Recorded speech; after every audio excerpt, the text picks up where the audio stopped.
بتبدأ حكايتنا مع 3 من جنس الأورك، وهم بيهاجموا قرية وبيموتوا كل اللي فيها، وبيحتفلوا إن مفيش حد بيقدر عليهم، لحد لما بيجي شاب بيقف يتحداهم وبيقول لهم إن اسمه أساهي، وبيرفع عليهم سلاحه وبينصحهم إنهم ما يحاولوش إنهم يهاجموه، لأن ده هيبقى التحذير الأخير ليهم. لكن طبعا هم بيستهينوا بالتحذير ده وبيستهينوا بقدراته، وبيقرر الزعيم بتاعهم إنه يهاجمه ويقضي عليه، وهو متصور إنه هيخلص عليه بضربة واحدة. لكن فجأة بتطلع صخرة مدببة من الأرض بتقضي عليه، وبنشوف بنت وهي بتنزل وبتخلص عليهم كلهم. وبيفتكر أساهي هو اتنقل للعالم ده امتى وازاي، وبيفتكر اخته الكبيره مايا، وبنشوفه هو بيتمشى جوه قريه وبيحاول انه يتصرف بشكل طبيعي عشان ما يلفتش النظر، وبيحاول يستكشف لغه اهل القريه، وبيحاول يستخدم الموبايل بس مش بيعرف لانه مفيش شبكه، فبيقرر انه يستغنى عنه وياخد مكانه لبس وسيف، وبنشوفه هو بيتمرن على تحريك السيف. وبيلاقي بعد كده نقابه المغامرين اللي بيروح لهم عشان يسجل فيها، وبتعرف موظفه الاستقبال ان دي اول مره ليه، عشان كده هو متوتر شويه، لكن رغم كده بتجيب له الاستماره عشان يملاها، وكمان بترشح له مهمته الاولى زي صيد الارانب القاتله اللي بيوافق عليها، وبيبدا انه يروح عشان يخلص المهمه، لكنه بيتفاجئ بانه بيهاجمه تنين مجنح وبيطلق عليه النار، وبيحاول أساهي انه يهرب او يرميه بالطوب، لكن طبعا الكلام ده مش بيأثر فيه. لكن فجاه في قوه بتتدخل وبتحميه، وبيتفاجئ انها اخته مايا اللي وصلت هي كمان للعالم ده، وبتقدر انها تقضي على التنين المجمح بقوتها الهائله، وبترحب باخوها وهي بتشوف البلده من بعيد ومعجبه بيها. في نفس الوقت بيكون أساهي مستغرب من قوه اخته الكبيره، وكان عايز يعرف هي جايباها منين، لكنه ما بيلاقيش اجابه مقنعه منها غير انهم دخلوا حياتهم الجديده في العالم الجديد مع بعض. وهنا بنشوفها وهي بتقضي على الوحوش بقوتها وبتحمي اخوها أساهي، لكن القريه بتظن ان البطل هو أساهي اللي قضى على جنس الأورك، وكمان قضى على التنين المجنح بقدراته الهائله، عشان كده لقبوه بالبطل العظيم، وكمان علوا التصنيف بتاعه من فئه الارنب الى فئه الغول، وبياخد اشاره الفئه، ودي زي بطاقه تحقيق الشخصيه ممنوع يبيعها او يغيرها الا عن طريق النقابه، والا هتبقى جريمه كبيره. وكمان بيشوفوا فريق سيرفر اللي رايح عشان يهزم ملك الشياطين هو وفريقه، وهم من عشيره البالمونك، ودي اقوى عشيره، وكمان قائدهم سيرف مغامر من فئه التنين. وفجاه بنشوف واحد من اهالي القريه وهو مقاتل قديم وكان سكران، وبيهدد القريه كلها، وهو عارف ان مفيش حد هيقدر يقف قدامه بعد ما سافر سيرفر ومشي. لكن القريه بتطلب من أساهي بما انه في رتبه فئه الغول انه يتصدى ليه، وبيخاف أساهي انهم يعرفوا انه ضعيف، وبيلجأ لاخته مايا انها تحل له المشكله دي من غير ما حد يعرف، وفعلا اخته بتوافق، وبيروح أساهي يواجه المقاتل وبيمثل انه اقوى وانه شق الارض بينه وبين المنافس، وده بيخوفه، وبعدها بيهرب واهل القريه بيحيوه. وبنشوف فريق سيرفر وهو بيتهزم فجاه وببساطه من غير ما يقدر حتى انه يدافع عن نفسه، وكمان بنشوف المهاجم وهو ملان من اللي بيعمله وانه بيقدر يقضي على خصومه بكل سهوله، وبيقضي عليهم كمان من ضربه واحده. وبنشوف أساهي وهو بيقرر انه يتولى مهمته بنفسه من غير ما يعتمد على اخته مايا، عشان كده بيسيب لها رساله انه رايح ينفذ مهمه بنفسه، وبيروح نقابه المغامرين اللي بتقترح عليه مهام صعبه بما انه من فئه الغول، لكن هو بيخاف وعايز مهام سهله وتكون قريبه، فبتديله مهمه جمع الفطر واللي بينمو في غابه الكلاود، وبيوافق أساهي وبيروح عشان يجمع الفطر، لكنه بيشوف لوحه بتحذره من وجود دببه، ولسه وهو بيقرا اللوحه بيلاقي الدب وراه وبيهاجمه، فبيحاول يهرب منه، لكن فجاه بتظهر بنت مقاتله عشان تدافع عنه، وبيتفاجئوا انهم متحوطين بعدد كبير جدا من الدببه اللي جم يشاركوا في المعركه. لكن المقاتله بترفع أساهي لفوق وبتقضي على كل الدببه مره واحده وبتنقذه، لحد لما بيظهر زعيم الدببه القيصر وبيبقى عايز ينتقم منهم، لكن المقاتله بتقدر انها تهزمه بسرعه من ضربه واحده. وهنا بيشكرها أساهي على مساعدتها ليه، وبيحاول انه يتعرف عليها عشان يعرف هي مين، وبيعرف ان اسمها كليماريا، وبيعرف كمان انها واحده من 6 جنرالات كبار في جيش الشياطين، وكمان بتقول له انها نفسها تقابل خصم قوي زي واحد بتسمع عنه اسمه أساهي، وانه بيقدر انه ينتصر على اعدائه بسهوله زي التنين المجنح وكمان جنس الأورك، من غير ما تعرف ان هي فعلا واقفه قدام أساهي اللي بيحاول انه يهرب من قدامها. لكن فجاه بتقع منه اشاره فئه الغول، وبتعرف ان هو أساهي اللي عايزه تواجهه، وفعلا بتحاول تلحقه عشان توصل له وتشتبك معاه، وهو بيحاول يهرب منها. في الوقت ده بتظهر اخته وبتقف قدام كليماريا عشان تدافع عن اخوها، وفعلا بيشتبكوا هما الاتنين مع بعض، ومن الواضح انهم الاتنين قوتهم كبيره جدا، وان كمان مايا قوتها اكبر شويه، وده اللي خلاها انها تسيطر على كليماريا. ولما بتيجي تقضي عليها بيقف أساهي ضدها وبيدافع عنها عشان هي لسه كانت بتدافع عنه ضد الدببه المتوحشه، عشان كده بتوافق مايا انها تعفو عنها المره دي، وبتاخد اخوها وبتمشي. وبنشوف مايا وهي بتقترح على اخوها أساهي ازاي يعلي قدراته، ومن الاقتراحات دي انها تمسك له الوحوش وهو يتخلص منها عشان نقطه تزيد، او انه يتحداها هي نفسها عشان يخشوا في معركه سوا وبالتالي برضه نقطه هتزيد. لكن أساهي بيرفض كل الاقتراحات دي وبيقرر انه يعتمد على نفسه، عشان كده بيرجع لنقابه المغامرين عشان يدور على مهمه يقوم بيها، وبتيجي في دماغه فكره انه ينضم لحزب مقاتل عشان اعضاء الحزب يتعاونوا مع بعض بعض في كل حاجه ويدافعوا عن بعض. وبتساعده التانيه موظفه النقابه وبتقترح عليه بعض من الاحزاب الموجوده فعلا زي حزب بالموك واللي بيكون بقياده سيرفر، وكمان جوردن الدبابه اللي بيتميز بالدفاع، وفي ميموسه ساحره وعندها قدرات كتيره، لكنها بترشح له في الاخر حزب بالمونك بقياده سيرفر اللي بيعرف انه اتهزم في الطريق ورجع بعد الهزيمه. وبيمشي اصاهي وهو بيفكر في الحزب الجديد، لكنه بيلاقي 3 من اللصوص وهم بيهاجموا شخص عشان ياخدوا فلوسه، وبيحاول اساهي يتصدى ليهم، لكن الشخص اللي بيكون مش في حالته بيقدر انه يتغلب عليهم وبيهزمهم. وهنا بيعرف اساهي ان ده هو سيرفر اللي رايح عشان يقابله، لكن حالته النفسيه وحشه بعد الهزيمه المذله اللي شافها على ايد شيطان مقاتل قوي جدا صد هجومهم بكل سهوله وقضى عليهم بضربه واحده، وهو كده فقد ثقته في نفسه كمقاتل. لكن اساهي بيغير له وجهه نظره وان التجربه مفيده وانها مش نهايه المطاف، ويقدر يقف على رجليه مره تانيه. وبيرجع اساهي لنقابه المغامرين اللي بتكلفه انه يروح يهزم تنانين مجنحه بما انه في مرتبه الغول وقدر انه يقضي على تنين مجنح قبل كده. ولما بيروح بيلاقي التنين المجنح ب3 رؤوس في انتظاره، لكن كليماريا بتيجي في الوقت المناسب وبتنقذه وبتسلمه الشاره اللي وقعت منه. وكمان بتوصل اخته مايا اللي كانت مستنياها كليماريا عشان تلعب معاها مباراه تانيه، وبترفض مايا انها تواجهها، فبتحاول تهددها باخوها، لكن مايا بتقدر تستخلصه منها وبتضربها وبتسيبها كليماريا وبتمشي. وبنشوف اساهي وهو بيروح نقابه المغامرين عشان يلاقي مهمه فيها ربح عشان يقوم بيها ويقدر يدفع ايجار السكن. وهنا بتقترح عليه تانية انه يقوم بمهمه وياخد في الاخر بيت، ولما بيسالها عن طبيعه المهمه بتقول له ان في بيت مسكون بشبح وعايزاه يروح يطرد الشبح ده من البيت وياخد سكن فيه. وبيتحمس اساهي للمهمه وبيروح لاخته مايا اللي هي كمان بتوافق على المهمه وانها تقوم بالمهمه دي معاه في نظر انهم ياخدوا البيت بعد ما يطردوا الشبح منه. وبيعرفوا كمان ان في ناس تولوا المهمه دي قبل كده لكنهم فشلوا في انجازها. وبيحاول اساهي يبين انه مش خايف من طبيعه المهمه لانه اتخض من صوت رعد جه من فوقيه. واخيرا بيوصلوا للبيت وبيحاول اساهي انه يفتح الباب، لكنه بيحس بان في حد بيسحب طاقته. وكمان بيسمعوا صوت من جوه البيت بينصحهم انهم ما يدخلوش وانهم يمشوا لو عايزين يحافظوا على حياتهم. لكن مايا بتتحدى الكلام ده وبتروح وبتفتح الباب، وفعلا ما بيقدرش عليها ولا على قوتها، وبيقدروا انهم يخشوا البيت وبيحاولوا انهم يرتبوا البيت وينظفوه. وبيحسوا ان الشبح هرب لما عرف انه مش هيقدر على مايا بقدرتها. لكن فجاه اساهي بيتفاجئ ان الكرسي بيهاجمه وبيصيبه، لكن اخته بتعالجه فورا. وبعد شويه بيلاقي الاطباق بتطير في الهواء وبتهاجمه وبتصيبه تاني، واخته مايا بتعالجه للمره التانيه. لكن مايا في الاخر بتنادي على الشبح وبتقول له يظهر ويقتلها وجها لوجه، وفعلا بيتجسد الشبح قدامهم وسط رعب من اساهي. لكن مايا بتستعد عشان تهاجم الوحش الشبح، وبيحذرها اساهي انها ما تدمرش البيت بالكامل في الحرب بينها وبين الشبح اللي بيقرر انه يستولي على جسم مايا لانه حس بقوتها الرهيبه واللي بتعادل قوه واحد من جنرالات جيش الشياطين ال6. وفعلا بيبدا محاولته وسط ظهور اساهي وبيتهيأ له انه نجح، فبيتملك الرعب من اساهي وهو متخيل اللي ممكن يعمله الشبح بعد ما استحوذ على قوه اخته الكبيره وجسمها. وبيشوف اخته وهي بتهاجمه بعد ما سيطر عليها الشبح، واساهي بيفكر يهرب ازاي ويحاول يفوقها من اللي هي فيه في الوقت اللي بتدخل فيه كاليماريا وبتعرف من اساهي اللي حصل، وبتقرر انها تقاوم الشبح وترجع مايا لحالتها مره تانيه. فبيخاف اساهي على اخته وبيحاول انه يمنع كاليماريا انها تاذيها، لكنها بتوضح له انها هتقاتل اخته ومش هتاذيها وهتهزمها وتخرج الوحش منها. وفعلا بيبداوا يلعبوا مصارعه الذراعين، وفجاه بيحصل انفجار من قوتهم وبيلاقي اساهي اخته هي اللي فازت. وكمان بيعرف منها ان الوحش ما قدرش يستولي على جسمها ولا على قدرتها لانها كانت اقوى منه وقدرت انها تهزمه وتطرده. وهنا اساهي بيقترح انهم يروحوا للنقابه عشان يقدموا تقريرهم ويستولوا على البيت عشان يسكنوا فيه. وفعلا اخدوه وبداوا يجددوا البيت وينظفوه. وبنشوف اساهي وهو في نقابه المغامرين عشان ياخد مهمه جديده، وبيكلفوه انه يستكشف مدخل في غابه كلاود ويعرف اذا كان المدخل ده خطير ولا لا، لان حصل فيه قوه خارقه والمغامرين خايفين انهم يروحوا لوحدهم. عشان كده هم كلفوا اساهي بالامر ده لانه من فئه الغول والمفروض انه قوي جدا، ولكن اساهي ضعيف جدا على عكس ما هم متصورين. وبيبدا مهمته في وسط مراقبه وحوش الغابه، لكن في الاخر بيوصل للمدخل في الغابه، لكنه بيتفاجئ ان اخته كانت وراه برضه وبتدخل معاه وهي بتساله عن طبيعه المهمه المكلف بيها. لكن فجاه وهم ماشيين بتوع اخته في فخ كان معمول للدخلاء. وبعد كده اساهي بيروح يطمن على اخته وفعلا بيلاقيها كويسه، وبيكملوا مهمتهم بحذر لحد ما بيقابلهم جنود على شكل هياكل عظميه. لكن مايا بتواجههم بقدرتها وبتقدر انها تتغلب عليهم، وبيوصلوا في النهايه لعرش ذهبي وما بيلاقوش سيد المتاهه موجود. لكن فجاه بيظهر لهم دببه صغيره بيبدا يلعبهم اساهي بكل ود، وكمان بيوضح لاخته انهم لو فتحوا المدخل ده للمغامرين هيقتلوا الدببه دي وهيقضوا عليهم. عشان كده هيقول لهم ان الكهف ده مؤهل للسقوط والانهيار في اي وقت وانه غير امن عشان ما حدش يجي ويدخل يأذي الدببه دي. لكن وهم راجعين بتسيب اخته عشان تلحق تحضر الاكل، لكن بيتحاصر اساهي من وحوش ونمور، فبيستخدم قدرته في الهرب لحد لما بيوصل للقريه، وهناك بيحس بالتعب الشديد. لكن في نفس الوقت بيلاقي بنت بتنادي عليه عشان تساله على حاجه، ولما بيجي يساعدها بيلاحظ انها بتملك قدرات كبيره جدا، وبيبدا اساهي يقلق منها بس ما بيبقاش عنده طاقه تكفي لمواجهتها. وبيتفاجئ اساهي انها كاليماريا بعد ما بدا يستعد لمواجهتها، بيعرفها من صوتها وطريقه كلامها، وبيكتشف وبيكتشف فعلا انها كليماريا اللي ممكن تغير شكلها لاشكال بشريه، وبتوري ازاي بتتحول من الشكل ده للشكل ده عشان تقدر تندمج وسط البشر، وبتقترح عليه انها تمشي وسط الناس عشان تشوفهم عايشين ازاي. وبيحاول يعتذر أصاهي لكن في الاخر بيوافق، وبتبدا تشوف البشر والحياه وبتمشي على الكباري وكمان في الاسواق، وبتقترح عليه كليماريا انه ينضم ليها ويسيب اخته، لكنه بيرفض رفض شديد. وبيرجع النقابه بيبلغهم ان المدخل غير امن وان المفروض انه ما يتفتحش لاي حد لانه هينهار في اي وقت، وفعلا بتديله المكافاه. وبياخد كليماريا وبيروحوا ياكلوا في مطعم، لكن لما بيطلبوا منها الحساب ما بتبقاش عارفه يعني ايه فلوس، وبيخاف أصاهي انها تنكشف فبيحاول يمنعها، وبيدفع هو الحساب من المكافاه اللي خدها من النقابه، وبيفهمها انها عشان تعيش مع البشر لازم تتبع عاداتهم وتقاليدهم عشان ما تتكشفش. وبيقابلوا سيجفر اللي بيحس بقوه كليماريا وبيهرب، وبياخدها أصاهي وبيروح معاها، وبتقترح انها تعمل مقلب معاه في اخته اللي بتشوفه هو داخل مع واحده فبتضربها ضربه قويه، وبيمسكوا في بعض كالعاده بعد ما بتوريه السفره اللي هي محضراها عشان ياكلوا، وبيقعدوا ياكلوا تاني وكانهم ما اكلوش طول اليوم. وبنشوف أصاهي وهو بيدعي على ذئب من الذئاب وبيهني نفسه على نجاحه وسط تشجيع اخته، لكن فجاه بيلاقي زعيم الذئاب وبيكون حجمه ضخم جدا وبيهاجم أصاهي، لكن بتتدخل اخته وبتقضي عليه، وبيحزن أصاهي مره تانيه عشان مش قادر يعمل اي حاجه لوحده ولازم دايما اخته تتدخل عشان تساعده. لكن وهو ماشي في القريه بيقابلوا مجموعه من الاشخاص مكونين مجموعه اسمها السواد الحالك، ومعاهم واحده اسمها صوفي واللي كانت بتدور على البطل اللي هتساعده بقدرتها بس لما تلاقيه، وفعلا بتقدر تشفي جرح أصاهي اللي كانت صابه اثناء صراعه مع الذئب.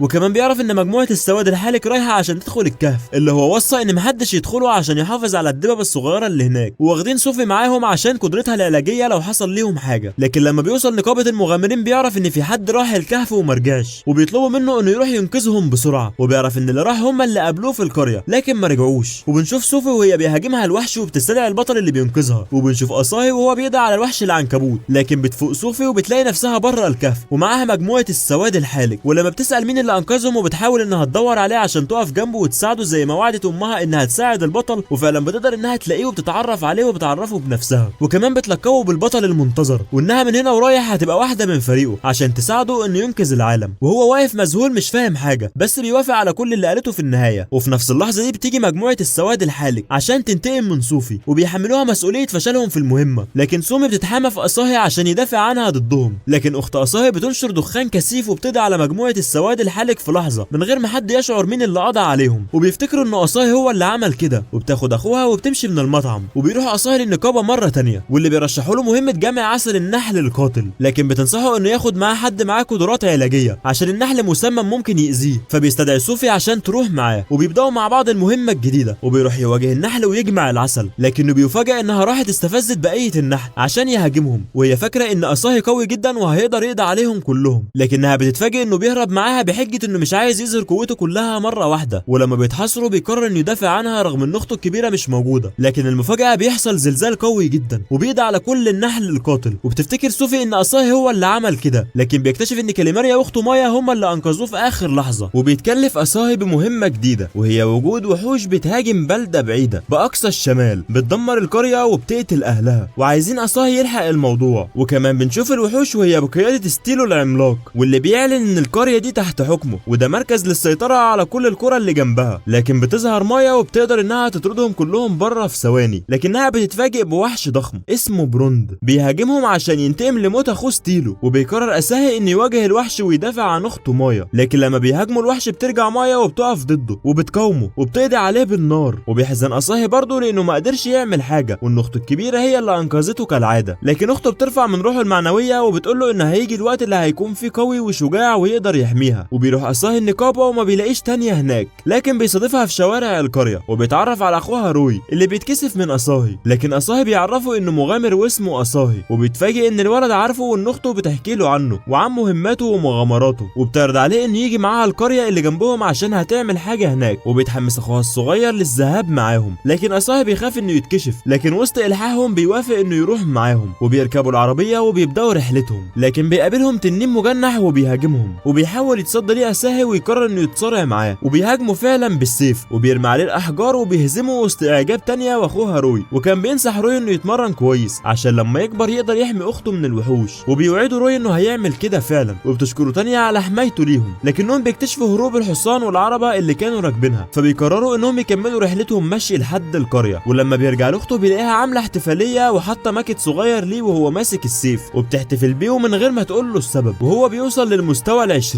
وكمان وكمان بيعرف ان مايا اخته وكاليماريا هم السبب في القضاء على الوحش اللي قابله اخر مره، وكمان ظهرت ليه قدرات الضوء في المستوى الاول. وفجاه بيلاقوا ثور بيهاجمهم في البلده، وهنا بيقرر اساهي انه يتصدى ليه لوحده ويستخدم قدرات البرق اللي ظهرت له لما وصل للمستوى ال20. وبنعرف بعد كده انه معرفش يستخدم القدرات صح، وبالتالي ما قدرش يتصدى للثور الهايج، وان اخته وكاليماريا هم اللي انقذوه مره تانيه. وبنشوفهم وهم رايحين مع اساهي لمخبأ عشيره مجرمين واسمهم الازمه الظلاميه، ومهمته المكلف فيها انه يطهر المخبأ ده لانهم بيزوروا اشارات الرطب وبيبيعوها. وبتبلغوا تانية ان في فريق تاني بيقضي على مجموعه اسمها اوفر دوز، وبيقابلوا 2 من العشيره دي وبيهددوه، لكن مايا وكاليماريا بيتخلصوا منهم. وفجاه بيظهر لهم واحد اسمه بلومبر المشهور بضربه البرق، وبيعرفوا انه زعيم الازمه الظلاميه اللي بيحاول يهددهم وانه هينتقم منهم. وبيتعرف على اساهي اللي بيحاول يقنعه انه يسيب طريق الشر ويرجع يشتغل مع النقابه، لكن بلومبرت بيرفض وبيبدا يشتبك مع اساهي في الوقت اللي بتظهر فيه صافي ومعاها اهالي القريه عشان يشوفوا اساهي وهو بيقاتل علشانهم. لكن فجاه بيتكسر سيف بلومبرت وبيقدر اساهي انه يضربه وبيهزمه، وبيعرف ان اخته هي اللي ساعدته برضه. وبنشوف المجموعه الثانيه وهي بتحارب مجموعه الاوفر دوز، وبتدخل في المجموعه قائدتهم اسمها جلوريا واللي قدرت انها تقضي على زعيم الاوفر دوز واسمه بوبنز.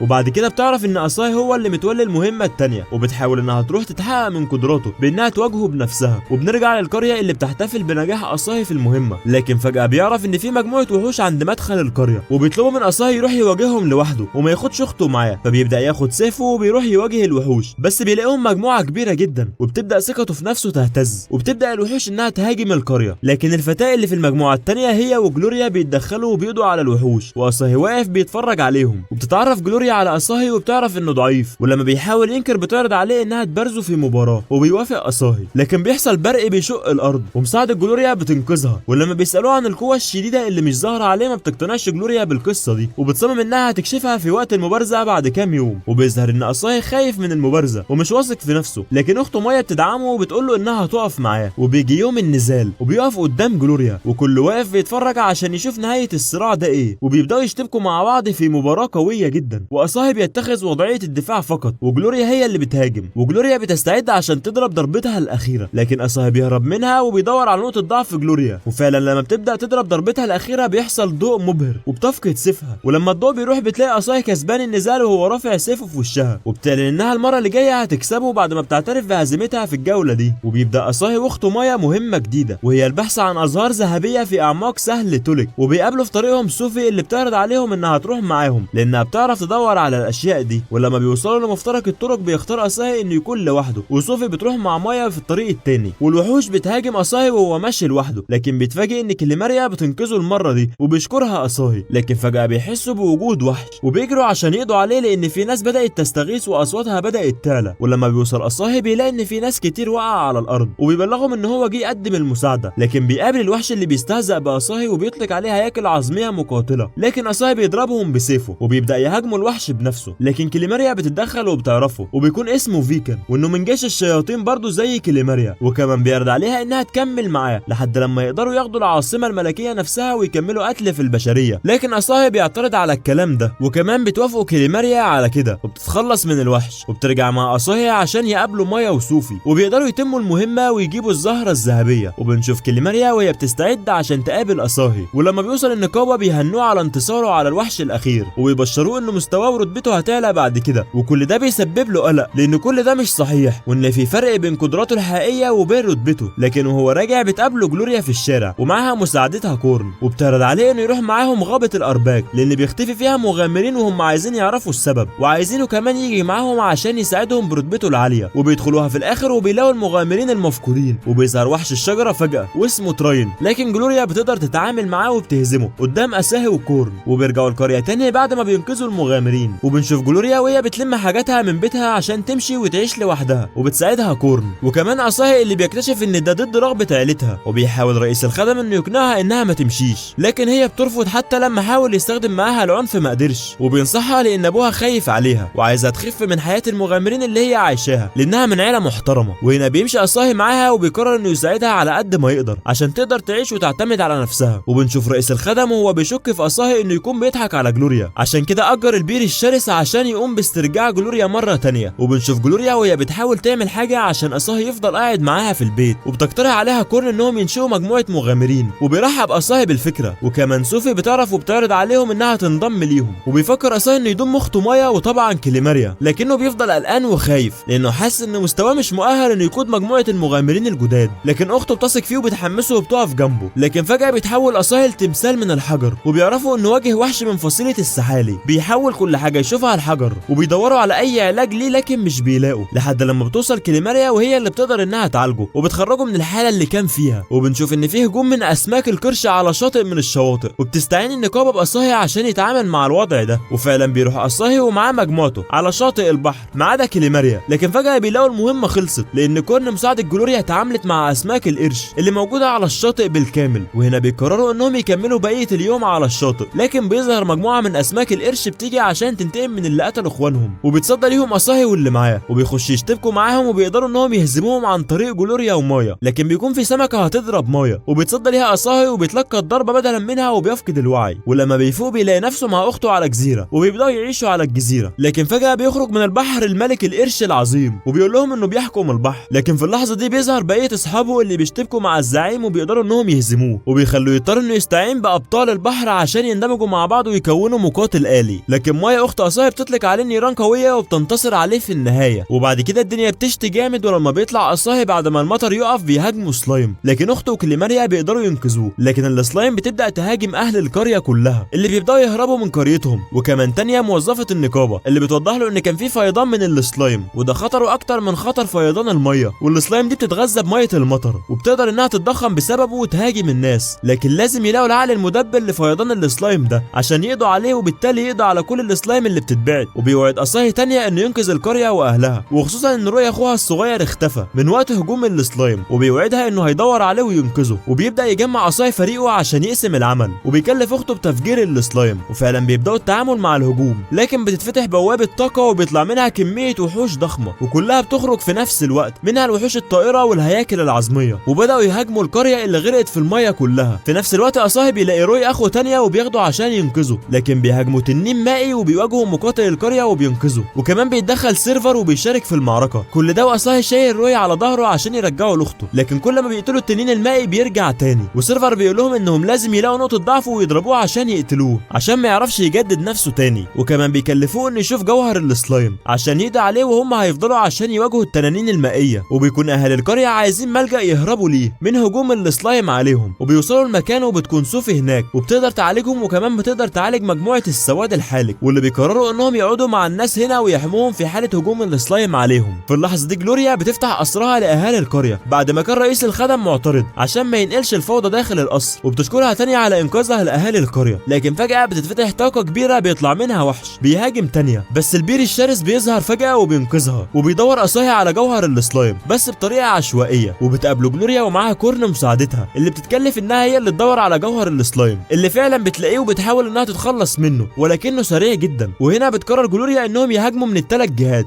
لكن فجاه بيرتفع ارتفاع كبير. وهنا بيقدر أصاهي انه يقفز بمساعده جلوريا ومعاه الحجر بتاعه، وبيضربوا ضربه واحده بتيجي في جوهر السلايم نفسه وفعلا بيقضي عليه. وهنا بيقدروا انهم ينتصروا في المعركه، والميه كلها بتنحسر عن القريه وبترجع لحياتها الطبيعيه، وبيحتفلوا بالانتصار ده مع بعض في الوقت اللي بيقابل فيه أصاهي اخته وبيشكرها على مساعدتها ليه طول الفتره اللي فاتت، وهي بتوعده انها هتفضل واقفه جنبه طول ما هم مع بعض. وهنا بتنتهي حكايه البطل أصاهي. لو عجبك الملخص ما تنساش تدوس لايك وتشترك في القناه، وفي النهايه ما تنساش صلي على النبي. اشوفكم في حكايه جديده، والسلام.